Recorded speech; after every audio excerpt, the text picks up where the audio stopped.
I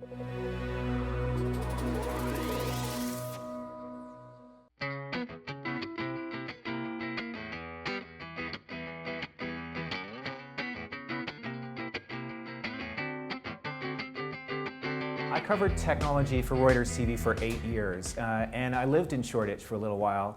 Before it was called Silicon Roundabout and then Tech City, I think it was Shoreditch Triangle at the time. And I had this great honor of interviewing people about change and about new things. One of the coolest things that I ever had a chance to do in that role was to interview Peter Ackroyd on the, just in front of the Millennium Bridge, and he talked about the City of London. And he said that London is a city that's always sloughing off its own skin. Basically, you know, getting rid of the new and getting rid of the old and embracing the new. And I think that Makie is probably one of the best examples of this. It's based here in East London on Scretton Street, not too far from where Shakespeare had his first London theaters. It's a lot of pressure, I know, a lot to live up to. But there's this incredible thing that's happening in East London where you have new manifestations of creativity in a place where some of the most creative media of all time originated. So with that, I'm going to turn to Alice, and as I say, no pressure. When I first heard about MakieLab, it was a science fiction author by the name of Cory Doctorow was telling me about his wife who had quit her job at Channel 4 to start a business making 3D printed dolls. And I thought, that sounds cool. And I also thought, that sounds crazy. So what possessed you? What made you think that there was a business in this? The fact that dolls sell. So that was, I've never had to argue whether there's a business in toys of any kind, right? So these are customizable toys on demand, which does flip the model of existing toys, but they're also dolls. And dolls is the biggest selling toy category, and kind of always has been. Construction toys are second. So, you know, at the end of the day, we pitched up with an idea that was, hey, let's make some dolls, but let's make them here, let's make them on demand, and let's make them each individually unique to their owner instead of mass-produced, made in China, and, you know, 4 years from concept to shelf. But you had a job, like, you know, you were an executive at Channel 4. You know, I'm sure well-paid job. Yeah, you had a decent salary, and you turned your back on that to say, hey, let's print some. I mean, it was unproven. Yeah. So you believed. What was the vision then that made you decide it was time? And also, I should say that Jo was with you, right? Jo Roach was one of the other co-founders. So, well, I went and got her. So what happened was, so my background is in games, and the idea came to me. This is, if you've ever seen me talk, you will have heard this because I tell it over and over and over. But the idea came to me in 2010. So in 2009, Cory wrote this book. In this book, there are some characters who hack toys using all sorts of cool things like Arduino and stuff like that. And that was clearly kind of lodging in my brain. But at the time, Cory and I were visiting fab labs and seeing 3D printers. So I knew about 3D printing and stuff from about 2008 onwards, I'm guessing. And then in 2010, I was at this conference called Digital Kids for part of my work at Channel 4. So that's where I would go and hang out with people doing virtual worlds and games for kids, and we would talk digital stuff. And for the first time in 2010, they had co-located Digital Kids with the New York Toy Fair. And the New York Toy Fair is basically the biggest toy fair pretty much, I think, in the world. Mm-hmm. And it is a giant production that kind of takes over half of New York. And so here we were, and the digital stuff was all in the basement, and the physical stuff was all upstairs, and they were co-located but still separated by two kind of, you know, a long distance of corridors and fire doors, but also just emotionally separated. And I was downstairs, and I think it was Michael Acton Smith from Moshi, but it could have been the guy from Club Penguin. But anyway, this guy had got off stage, and he'd just been talking about his virtual world that sold virtual goods and had 50 million kids in it. And this guy at the back who'd come down from the toy fair, and you could tell because he was a lot older, but he had all the gear on. And he was like, all this screen-based business, don't you just want kids to go outside and play with a hoop and a stick? And it was one of those moments where it was like, that genie, there no longer needs to be that separation. If a kid goes out, yes, you want them to go outside, and they probably will, and they might have a screen in their pocket, and then they might bring the stick back in and start bashing things inside the house. I mean, why separate them, right? Let them blend. And then I was like, so why can't you make dolls out of avatars? And so I went upstairs, dinosaurs out of dinosaurs, cars out of cars. I went upstairs and had a look at all the toys and walked this giant floor, and it was just piles of the same sort of thing. So it was like books, plushies, dolls, construction, books, plushies, dolls, construction, just all the way around. And like one mention of Twitter and I think 3 mentions of Facebook in, you know, tens of thousands of square feet in 2010. I was like, holy crap, this is an analog business. Right. And downstairs is the digital business, and can we bridge them with physical digital technology? But mass production kind of works on a scale, on a financial scale. You built a prototype and it cost how much? £200,000. 200,000? Yeah. So that's more than you think. So for a lot of people, that's like, holy shit, that's a lot of money. For me. For building physical stuff, or even top-end digital stuff, it was not that much money. Like a lot of the game projects at Channel 4 were kind of a minimum spend of about 250. And the more expensive ones are kind of 750, and obviously bigger games have millions and millions and millions. Right. So what we built was a digital demo, but also a manufacturing pipeline demo and the physical demo. Right. And then we went and raised the real money to actually build a team. You took a bit of a digital approach to building this business, though, right? Because you've been very candid that the first versions were not the cutest, cuddliest dolls on earth. That's right. Well, so the vision, going back, because I didn't quite answer the question, the vision was virtual goods that produce physical goods. So we set up as a games company that would produce toys. And when I went out to raise the money, a lot of people were like, well, which one is it? Are you a games company or are you a toys company? Because you can't be both. We're like, no, you don't get it. We are both. There has to be both. It's kind of the point, is that you take a 3D mesh from a game and you build the software in order to make that 3D mesh into a 3D product. How do you separate that? Well, no, you've got to choose one or the other. So I went around and found the VCs and type of people who weren't quite that like black and white about the whole thing. And so we set up as the toys and games thing. And then with that bit of money, what happened was actually when we went round, people said, well, we also get that you can make a game. Like, we can see lots of games with virtual goods, that exists. But 3D printed consumer-facing products, they don't really exist. So, and plus you guys, you're not manufacturers, right? So by this point, I'd found my co-founders, so I quit my job, gone and approached Joe, my COO, and Silka, the CDO. We'd gone and basically said, come and join this crazy idea. And but Joe's background is in digital media. Silka's background, he built Habbo Hotel. Luke, our CTO at the time, he was the guy who did the tools for Little Big Planet. So all digital people. So basically, we got given the money, but we also had to prove that it could happen. So we built a demo and put it live. And we started to sell physical product. So at that point, it was like, okay, so we can do it, right? This can be done. Although what you can't see is this is string and sellotape, and the dolls themselves were bone white, not toy safe, etc. So, but we left it live, and so we're doing live product development. Were you plugged into the maker culture from the very beginning? I mean, because you've benefited from their support. They've helped you actually shape the product in some cases. Yeah, I would say yes. I mean, I'm a huge fan of maker culture and the maker scene and maker fair and make magazine. But did you know that? Did you know that you could rely on that in the early days? Well, so to be honest, no, and I'm not sure, like when you say rely on it, that's really interesting, because when we set out, again, when we said toys and games, I'm going to use 3D printing, immediately people thought, oh, kids will print their own toys at home, right? Yeah. And we were like, no, because actually, even though that's the narrative of, you know, there'll be a 3D printer on every desk, it hasn't happened yet, and it's not going to happen for a while. So if you were going to try and build a commercial business on expecting your consumers or customers to be able to print at home, at the moment, you're talking like a couple of thousand. Right. You had to have faith, I guess is my point, right? Yeah. But so at the same time, we were like, well, the cool stuff about maker culture is the democratization of access to tech and that kind of, let's have a go. Right. I am not a trained person in this, but I can Google.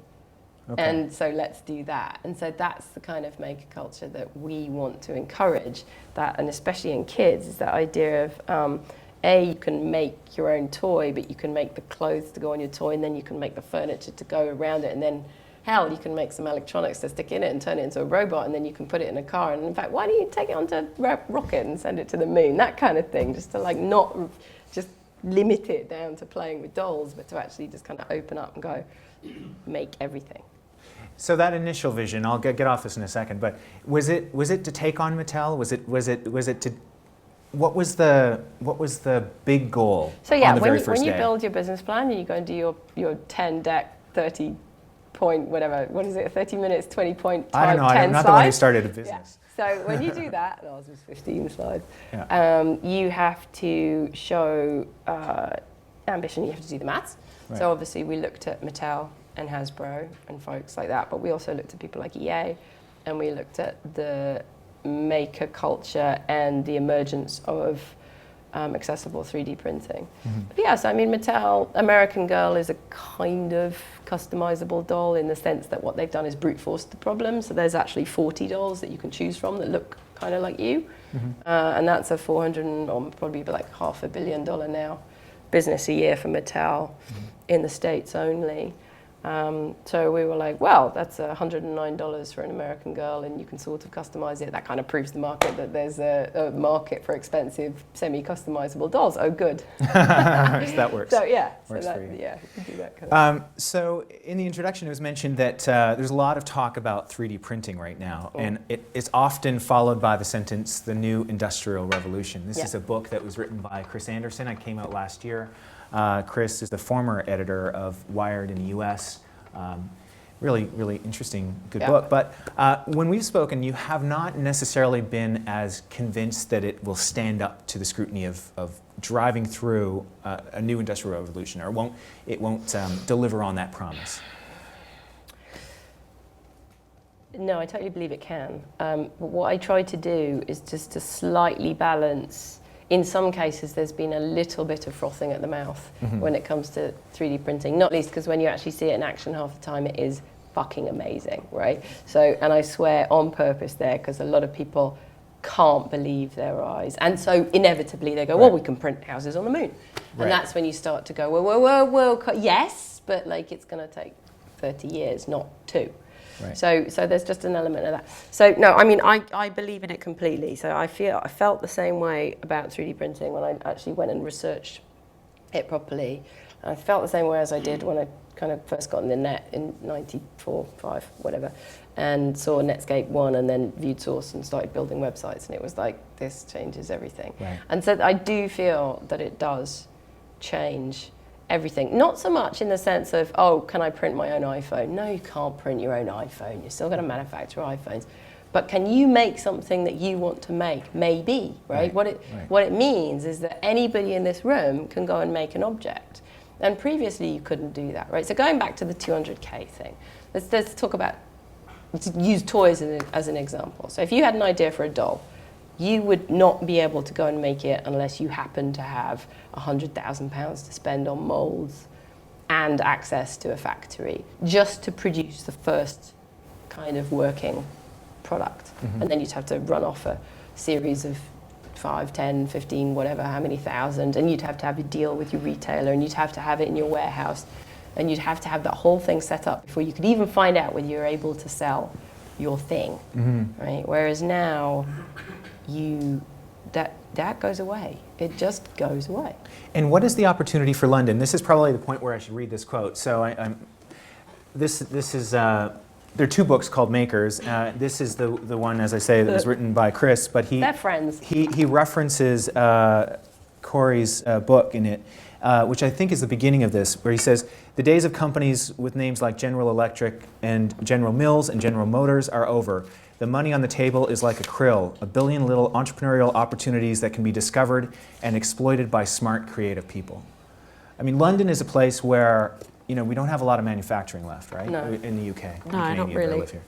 I think we probably have more than everybody realizes, but it's not the Isambard Kingdom Brunel days anymore. But it's a creative culture. Yeah. So hugely. What do you think? 2% of exports. You know the stats. Do you feel like you're the beginning? Obviously, there's a maker movement, but do you think that you are at the start of a new sort of 3D printing movement here?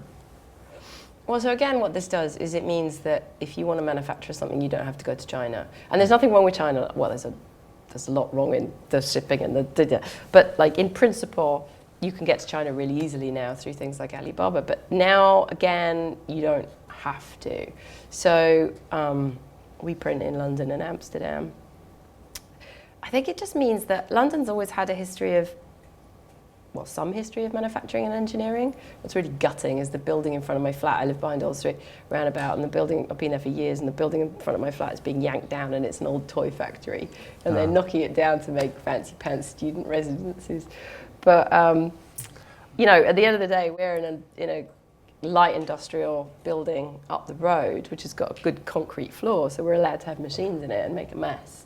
Okay. And so we can put machines in now. Like, that's awesome. Whereas previously, I think when you think of a factory, you think of a giant room full of stuff, whereas now we have like a distributed manufacturing network where there's one machine here, and there's one machine over there, and there's one machine over there, and they're all doing the same thing, but they're networked. Cool. All right, so we'll move forward a little bit. It's been a big year for you. You've been out to LA hanging out with will.i.am. Joe Roach, the co-founder, gave a couple dolls to Prince Harry and the Prime Minister in New York, and you got in the papers and on the news. You're in Selfridges, selling dolls and Selfridges, and of course, the third hottest startup in London. Yeah. So do you feel like you've hit an inflection point, or do you feel like this has been a turning point for you? Yes. I mean, yes. So, very much so. So basically, anytime somebody mentions 3D printing, the phone starts ringing, slightly inevitably. But at the same time, we actually don't consider ourselves out of alpha yet. Right? We're a software company. We're doing live iteration. And if the launch last summer was the demo, we got Toy Safety in February of this year, and then we put an app out in March. And the game's coming out in January, and we went into Selfridges in August. So we're just kind of doing all these things, that, you know, along a sort of line. And I would consider the product to be at beta once the game is out and has been iterated on for about 6 months. So kind of this time next year, towards the run-up of next Christmas. So what's weird about it is we're visible. We're doing it in front of everybody, right? So when Mattel created Monster High, it took 4 years, I'm told, from concept to shelf, total secrecy, until bang, out it comes with 50 million marketing budget or whatever. And Lego Friends took 4 years to make as well. And we're kind of like, we've gone from demo to Selfridges in kind of just over a year, but ordinarily it would be secret. So all of the things that have kind of gone wrong or broken is completely public, which is hilarious. Does that kind of vulnerability, do you think, help you in some way? Yeah! Come on! Because I covered the Raspberry Pi, and I know when they launched, they thought they were going to sell like 10,000 at most, and they sold like 1.7 million. Exactly. No, so this goes back to the maker thing. So definitely having that vulnerability and having that sort of, look, how, do you want to kind of join in with this? Early adopters come along, and they really like that. The downside, obviously, although we've yet to see this, but this is what everybody worries about. You know, every time I speak to an investor, they're like, well, aren't you worried that Mattel is just going to come along and copy you? Right. Well, what am I supposed to do about that anyway? Right. I mean, you know, it's Are not you worried about that? No. Well, Asda this week, I read that Asda is allowing people to get themselves scanned and 3D printed for £40. Yeah, well, I think this is the thing. Like, if you're going to worry about Mattel copying you, so A, I've worked in big corporations and I know how they work, and they're not fast, usually. But B, if somebody's going to copy you, so this is the same thing of like, well, aren't you going to patent everything? No, because like, what am I supposed to do if Mattel come along and go, yeah, we're just going to do it as well? What I'm going to sue them? Yeah.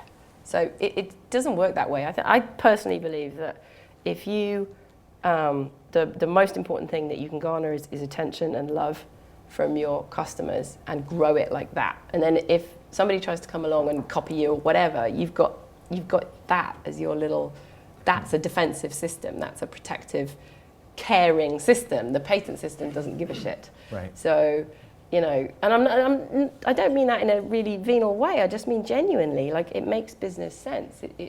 As a startup, as a small startup, you can't wake up every morning going, oh, Mattel are going to copy us. What are we going to do? Right. Because otherwise you'd never get anything done. This is an extraordinary looking doll, and I know this because we have one at our house. My daughter has 2 Makies. She has an awesome nerd kid. Thanks. She's brilliant. She's almost 7, and we went to see the Makey store. It was part of the Wired pop-up in December, and she asked for Makey, and they're a bit expensive, but I was really proud of her for wanting it. Gotcha. And she designed it. So I sat with my daughter, who's then 6, and she designed her own doll on the computer, and it was amazing. So the incredibly painful thing about it is we're making pennies on them as well. Right. So this is again part of the beta thing. And again, that's a classic example. I probably shouldn't admit that in public. But the reason they're highly priced is because they cost a fortune to make. Yeah. Compared to the whole business of upfront and then each doll. So I was told the other day that Barbie spends more on Mattel spends more on packaging the doll than the doll. Right. Like literally the paper and plastic costs more than the product at this point. And it's the opposite for us. So ABS plastic is about €5 a kilo, and the powdered nylon that goes through the 3D printers to make these is 90 euros a kilo. So just on a basic materials cost, it's way, way, way higher. But again, going back to the business model, is we knew that because we'd done the research at the front, and the business was always that we designed, that we're still looking at and hoping is going to come about, is that we have a digital product that produces virtual goods for sale, that produces also physical goods for sale, and it was always supposed to be kind of 70-30. So it's like we're still running on fumes and other people's money, but like the model Don't worry, will be web businesses do it all the time. Even Twitter is not making totally. I mean, that's why that's what you do, Yeah, right? This is risk capital for that exact reason. Nobody has done this before, Right. so we had to figure it out. And like I said, we're doing it quite publicly, but. So Yeah, I wanted to ask like you about. it wasn't like we could do a fast follow or any of that Right. fun stuff. Well, you AKA never know copying. when you're going to be really taking off when the Samver brothers launch their Yeah, Makey exactly. clone. So they have color now. They have color, and they have increasingly trendy outfits. Yeah, we're getting better and better at that. I know a lot about this doll. And when I first met you, you were dipping heads in tea. That's right. And we were onions. Boiling them in PG tips. Yeah. So the powder that comes out of the printer is bone white. And obviously when they first came out, they were bone white like this, kind of creepy looking. Yeah. And extra creepy looking, I should say. And we were like, well, what do we do? So you can't put colored powder into the printers because once a color is in, it never comes out, right? So we were looking around for suppliers who were willing to brick their computer and put some colors in, and we couldn't find any. So it has to be post-processed. And again, it's one of those things where that knowledge is still emerging, right? So we looked around and I said, how do you dye this stuff? And somebody said, oh, Dylon. So I took a doll home and stuck it in the washing machine with a packet of Dylon, and it didn't work. It came out and it hadn't taken. I was like, and so we went around and, looked around, and then it turns out, oh, actually you need industrial Dylon, which you have to buy in Germany. But by this point, we were like, well, what else can we chuck in the washing machine type thing? So we did PG tips, and that produced a fairly decent Caucasian. We did blueberry and saffron and coffee and all sorts of stuff. It was like mud and water pie at one point. I mean, it was just ridiculous. Just ink, just kind of anything with any kind of vaguely skin colory stuff. And the tea was good, but then by this point, the dyes folk had kind of caught up with us, and we spoke to somebody, and they said, no, here's the range of industrials. So we got pale brown, medium brown, and dark brown. And unfortunately, with Dylon, the pale brown comes out kind of pinky, and the dark brown comes out nice and brown, but the light medium brown comes out green. So we were like, oh, that's a bit odd. And then we were like, well, maybe some people want green. So we left it in. Yeah. They do have pointy ears after all. Right, if you want to make an elf, you can make an elf. And meanwhile, we're still working. So now we've got 2 more browns, which are just about to come online. And then we've also got some fun colors. So we've got like pink and orange and yellow and stuff like that coming out as well. So the kind of options will just carry on. It sounds like a fun job. So you're coming out with even cuter Makies. Yeah. This sounds like a strange question, but what's the business rationale behind that? So we've been selling a lot to adults and some kids, kind of 60-40. Right. But the doll market is a kid-based market. There is a large collector's market, but the the avatar-based big-headed collector's market is in Japan and Korea, and so you really need to be based there, or at least fluent in that language, ideally, to go and do business. I mean, I can't really rock up in Japan and go, hi, and just start doing business because I don't speak the language. So, and then the American collector doll market is the pin-headed celebrity doll stuff. So that's all Princess Diana and Michelle Obama. You can knock off one or two of those, no? Well, yeah, we managed Cameron, so. Oh yeah, that's true. Exactly. Yeah. But we were looking at those, and either way, you'd have to kind of be really specific to build a business there. The big business is in 0 to 12, mostly, well, no, it's not mostly female, actually, it's just 0 to 12. So dolls are generally for girls, and action figures are generally for boys. So we made action dolls. Cool. And the price will be the same or lower? No, the price is going to come down. So the price is, again, it's a factor of the now. So it's a factor of the price of materials, the price of the machines. So the printer that we print on costs 150,000 euros, and the big one is 500,000 euros. Right. But most of the key patents in those machines are going to expire next year. So when you go back to FDM, which is the squeezing plastic out of a nozzle, the maker bots of it, there's like 500 different types of kind of $2,000 desktop printer. That stuff was patented, 7 years ago or so. Came out of patent. Professor Bowyer down at Portsmouth, I think it was, anyway, Adrian Bowyer of the RepRap, he kind of looked at it and went, I can duplicate that now and stick it open source, which he did, and that's why there are 500 FDMs. So the same needs to happen for the powder-based stuff. So for those that don't know, there's kind of 3 main types of 3D printing. There's the extrusion type, where you get a kind of ridged effect, but it's cheap and cheerful because it's ABS or PLA. There's liquid, which is resin cured, UV cured resin usually. You get super, super detail, but it's kind of only in yellow or whatever, like kind of urine-y yellow.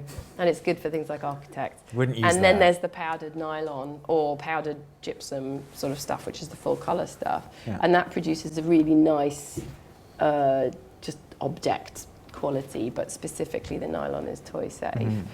Anyway, hopefully with the powder-based stuff, as soon as those key patents are out of the way, we'll see the same sort of proliferation over the next 5 years. So where was I going with this? Well, no, I asked you a question and you were answering it. What was the question? It was about the cost. It was about making cuter dolls at a lesser price. I'm wondering if there's like a Moore's Law effect here. There should be. So with the MakerBot, which is now like $2,000, that was $70,000 10 years ago. Right. So there's a similar powder-based printer called the Blue Printer, which is just about to come out, which is $10,000. So that process is happening.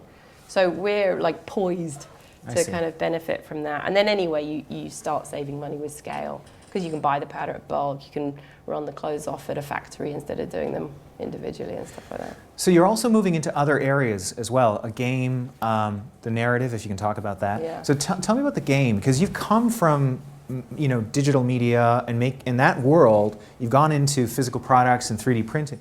Why are you now going back into games? So the games never went away. So the way you make a Makey is through basically what we call Doll Builder, but it's an app. And we use Unity to build, which is an engine piece of middleware, and it exports to the kind of not so good Flash version on the web. Plus we've got the iOS app at the moment, and then the game will come out. Now, going back to the 70-30, the digital physical thing, the game is supposed to be the beginning of why you would create a Makey other than you can, right? So there's the types of customer who's going to come along and go, oh, I can make my own, that's really awesome. But then there's another big group of customers who kind of need a story world to and this is really specific to kids as well. There's a kind of story world that they want to be part of. Like, why do you want to be? What is a Makey, right? So I found out the other day, somebody said, why do you think there are so many Batman toys and no Superman toys? I don't know. Batman's things are all externalities. So you can role play Batman because you just need the belt and the car and the cape and you're Batman. Right? Because he's just a human, but he's got all this cool gear. Yeah. His parents Superman were killed when he was internalized. a kid, yeah, if you're not, exactly. Superman's powers come from magic. Right. So you put on a cape, but you're not Superman. And it's that thing. So why do you want to role play being a Makey? So yeah, we need to bring in the narrative and we need to bring in the kind of essence of what a Makey is. So the game is about making. But that's creative. I mean, that's going to take more of your time, more creativity. You're going to throw some money at it. Yeah. Yeah, it's taken a lot of time. And to be honest, it's not World of Warcraft. It's like a really simple little game, but it's taken a lot of time. But what it is a resource management game. So you're going to grow materials like cotton plants and rabbits for Angora. And then you're going to take the materials and take them into your workshop and put them through your machines. And that will produce textiles. And you've got a little 3D printer in there. And you can put your rubber in the 3D printer and you can make buttons and stuff.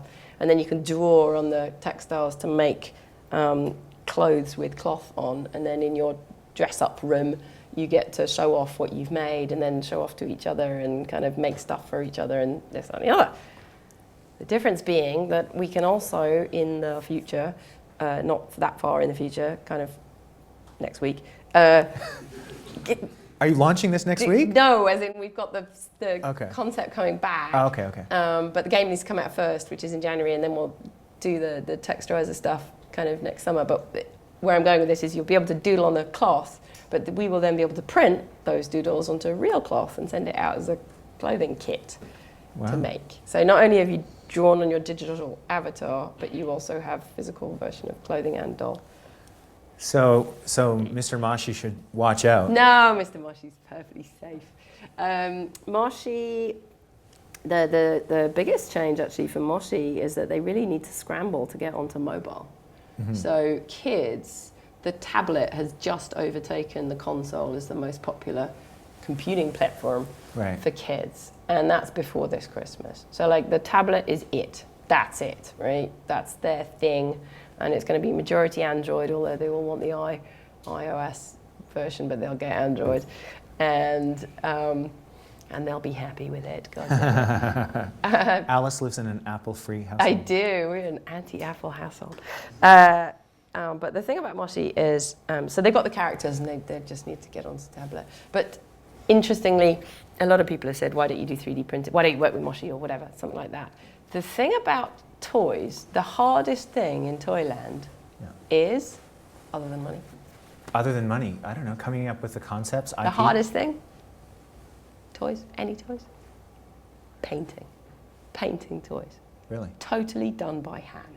So Isn't that ridiculous? Is this painted? Skylanders are hand painted, that's hand painted. Oh. But the great thing about a humanoid is that you only need to do a little bit. This is why we haven't done Gundam. Oh, I see. Right. So like Skylanders are hand painted. You name it, they're hand painted. At best, they might have a kind of tampo thing where because if it's a million of the same thing, you can sort of stamp out some stuff. But like Skylanders, ladies in China, hand painting stuff. So Moshi, you look at that, that's like 2,000 little characters that are basically differentiated only by color. Yeah. So. Yeah. But Moshi really took off when they moved into physical goods. I mean, it was very popular beforehand, but it really changed things for them. So I'm wondering, you're kind of starting in the physical gaming world and then moving into digital. Yeah, so they grew. I mean, what they did, if you want to scrape it back to bare bones, what Moshi did was they created a narrative universe, and they started with games, and that's popular with kids, and so they became popular with kids. Mm-hmm. Like equally, there are lots of people who start a narrative universe and they do it on telly. That's also popular with kids. Right. So, Peppa Pig or Octonauts, pretty big. And also doing that kind of But basically what you do is if you create the sort of, I hate calling it this, but they do call it property, you should think, well, is this a game, a comic, a book, a toy or whatever. And in fact, most people are now thinking about how they can do all of that. So I was at MIP Junior this week and the Mattel lady was there and she was talking about Monster High and she was like, this is what Monster High was at launch. And it was a website, an animated series on YouTube, and the DVD was in planning, and there were 2 mobile games, and they had the kind of backpacks and the clothing range already in the sort of first pass, and then they had the dolls, and then they had the accessories for the and they were like all out at the same time. So I think the days of sort of doing one thing, I mean, Mattel can afford to do it all at once. And what happened with Moshi was they had a success, and then because they had a success, the licensing people turn up. Licensing is fascinating. You go to the licensing show, and it's people selling sleeping bags. And they're the sleeping bag company, and they'll go around and buy licenses to all sorts of stuff. So you're also moving into narrative. You're trying to create a TV show? Can you explain what that is? It's sensible when you're creating the narrative of any sort of thing like this for kids to think about it in those terms, telling stories, whether it's a TV show or a comic book. At the moment we are putting together the narrative in the TV show form, because it's kind of, I think, the biggest, most complicated thing you could probably think of. Mm-hmm. I'm also really interested in a comic book. But yeah, if we think about the Makies and the world of Makies in that kind of visual storytelling world, and then you can see how you might do a magazine or a comic or maybe even a story or a painting book or whatever. Mm-hmm. Yeah, but that will go into the game from the get-go. And to what extent does your daughter influence what you do? Because she was, I think early on the website it says that she wanted a space pirate. Yeah. So does she continue to influence the kinds of products you create? So for her, dolls are like so uncool because it's what one of her parents does. Like, I mean, she likes them, but she's more interested in making junk bots at the moment. So she takes all of the recycling and a roll of gaffer tape and makes these huge junk bots out of rubbish, which is awesome. I'm thinking, God, that's pretty good actually. What could you package that up? That could be Makey 3.0. Yeah, I want to exactly. ask you a couple of questions just about Tech City before we move to questions from the audience. You actually had another startup, I didn't know this, here in East London in 2000, was it? 98 to 2002. Yeah, so you saw it before and then, during the sort of Tech City Silicon Roundabout thing. Yeah. Do you sense that there's meaningful momentum in Tech City? Yeah, huge. So we had a dot-com bubble, right? And I was right in the middle of it. And so the startup I did last time was a Java software company doing entertainment-y things for entertainment brands. Mm-hmm. So it was avatars, hence my love of avatars, forums, live Java chat, interviewing celebrities online with chat rooms. Do you remember that stuff? Yeah. Chat rooms and IM and that kind of stuff. And basically what happened was it was a B to B. So we had clients and it was a dot-com boom and bust. So in 98 we had loads of clients coming to us and saying, can you provide us with these services? Can you come and make Harry Potter magical creature maker, that kind of thing. And then the other side of 2000 it started to slide as they all started to panic and take things in-house. Right. But around then, it was tiny. There was nobody on the streets around here. I mean, nobody. It was empty. And it did feel like a bit of a sham. Like the boo.com, busts through however many millions in however many weeks. And it did feel like you don't even see these people. What the hell is going on? Now it feels real. Really real. It is real. Mm-hmm. Like, there are hundreds of startups around here. Because there's a sentiment that sometimes attention brings froth, brings Brings distraction. froth. Yeah. There's no doubt about that. But you feel supported and you feel you're actually getting some benefit from the other companies here, the attention from the government? Yeah. I mean, it just feels like very much part of the community. But it's fun going and getting your coffee and hearing somebody go, well, GitHub is doing behind you, and you're like, what are you doing? So I'm always eavesdropping. But it's nice, And then there's just the walk to work. You always bump into some friendly nerds. I just want to say thanks to Alice. I'm so excited that you came here. I'm really interested to see what you do next. So appreciate it.